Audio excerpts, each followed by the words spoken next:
Hi, I'm Sean, I'm Rhonda. and we're excited to be with you today to talk about growing your marital intimacy.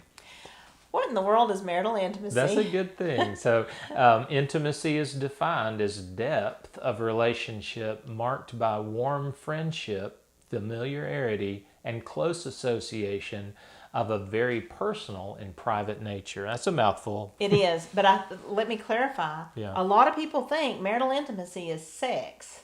It is not. Sex is part of that picture. It's a physical Of expression course it of is. something that should be taking place on another Yes, realm. exactly. It is also spiritual and emotional. So it's Yeah. our whole selves being close and personal on every level of who we are, not limited to the physical level. Right. So we're talking about letting your spouse come deep inside of your heart, inside of your soul, right, where you are sharing life together on a deeper plane. After God brought Eve to Adam, and it gave this recap and said the man and his wife were both naked and they were not ashamed. And I think that was more than just physical nakedness. I think it was both. They were just open completely, spiritually, Yeah. and mentally, emotionally, on every level. I think they could see each other. Yeah. There wasn't any wall between them.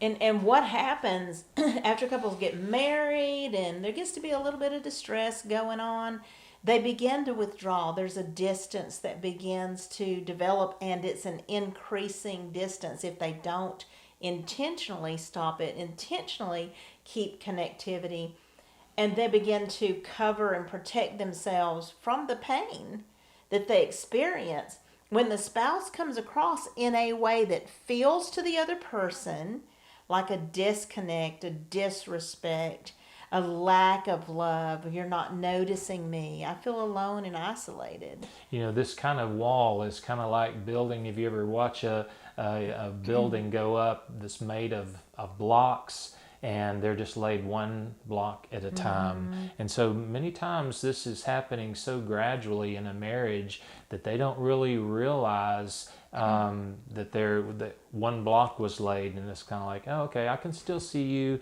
There's not Yeah. this huge wall between us. And as they go through the years, each year maybe more blocks are laid, and eventually they're kind of trying to see each other over the top of that wall. Well, I Yeah. can still see you over there. Yeah. But what are we putting a wall up for? But basically to create distance, Yeah. because we don't feel safe anymore. That's what happens to your Yeah. unresolved issues. Yeah. But when we think of naked and unashamed, we think about exposing, of Yeah. revealing. And when we are talking about our issues, aren't we revealing our heart, our holy place? Hey, Yeah. look what is happening right here to me. Yeah. I need you to see, feel, and care about it. What kind of things can you not talk about? What are the hot Yeah. topics that we can't talk about that? Well, in that area, Yeah. somebody doesn't feel safe. But being able to talk about it openly to work through that is what we're talking about. Yeah. So are we naked and unashamed? Yeah. Or are we clothed and ashamed? Yeah. Do we hide ourselves in one place or another because I can't show myself to you? And usually when we can't show ourselves to our spouse, we can't talk about something, is because what we expect will or won't happen. It's important to talk about our expectations. What would it look like when I share? Do I make my spouse aware that I'm even sharing something on a deeper level? True. Hey, I've got something I need to share with you. When is it a good time? And then do we maybe shrink it down so that they're more likely to be able to hear it and catch the message? Right. Or do we monologue and there's so many words, so much feeling and intensity, there's no way they're going to catch the right message? Right. How do I talk to my spouse when something doesn't come across well in Yeah. a way that's going to be, they're going to be receptive to? And so sometimes we can just open that up with a question and say, hey, I need to talk to you about, such and such. What would be a good way to present that? How can we be naked, emotionally and spiritually? Well, we have to disrobe.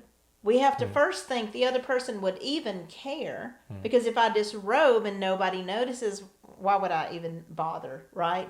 If you are interested and you approach me and we share in that moment, then it's an approachable, conducive environment, a safe Yeah. environment for that.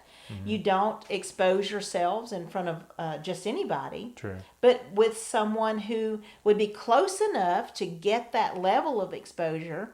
So if there's too much distance in a relationship, somebody isn't going to feel comfortable because it's like, I don't expose myself to people that aren't close to me. Right. So if there's too many walls going on and your spouse is withdrawing or refusing to expose on some level, physical, emotional, spiritual, maybe it's because there's not a close level of relationship to warrant that level of exposure. Right.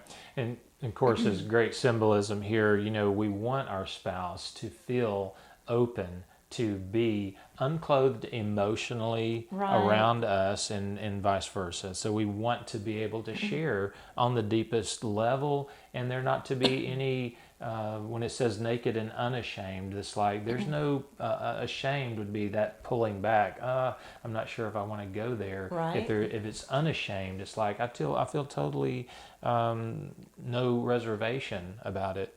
And you know what? If I expose myself to you physically and you mock me, you make fun of body parts or think we wouldn't really, hopefully, do that. Why Right. wouldn't we do that? Because we know this person's not going to want to That would expose shut themselves it. again. It would shut it down But what if they expose themselves spiritually or emotionally? and say, I don't like what I'm seeing. Yeah. Would you cover that back up? Mocked, belittled, dismissed, ridiculed for our thoughts, feelings, ideas, basically for who we are, Yeah. that we expose and we say, this is what I look like. Ew, I don't like that. No, that's not important. Why would you say that? What's wrong with you? Or things that create this this feeling of I don't accept, I reject, I push away, I don't want. These can create shame in the relationship. So, and they can also be verbally and emotionally abusive when you get to the point of belittling and cutting another person. That should never happen in a godly marriage. Jesus doesn't verbally and emotionally abuse us, Right. and we don't have license to walk on anyone else, but we're to behave righteously. But to be naked and unashamed, we should talk together about what would create an environment for us to be naked, physically, emotionally, spiritually, to be unashamed, physically, spiritually, emotionally. Yeah. You know, it probably goes without saying, obviously, this is taking place in a private environment, Of course. in a closed place, but we're using the symbolism here relationally. And so there's things that you're not going to expose, in other words, about your spouse to other people, not to your parents, not to your close Right. friends. There's things that are going to stay private in the privacy of your relationship. There does have to be that security in the relationship that I Yeah. can trust you. Right. I can trust you to not share what's personal and private and intimate. Mm-hmm. And then also I can trust how you handle me Right. when I share things that are personal, private, and intimate. If I'm Right. handled in a way that's inappropriate, I won't continue to do so, right? Right.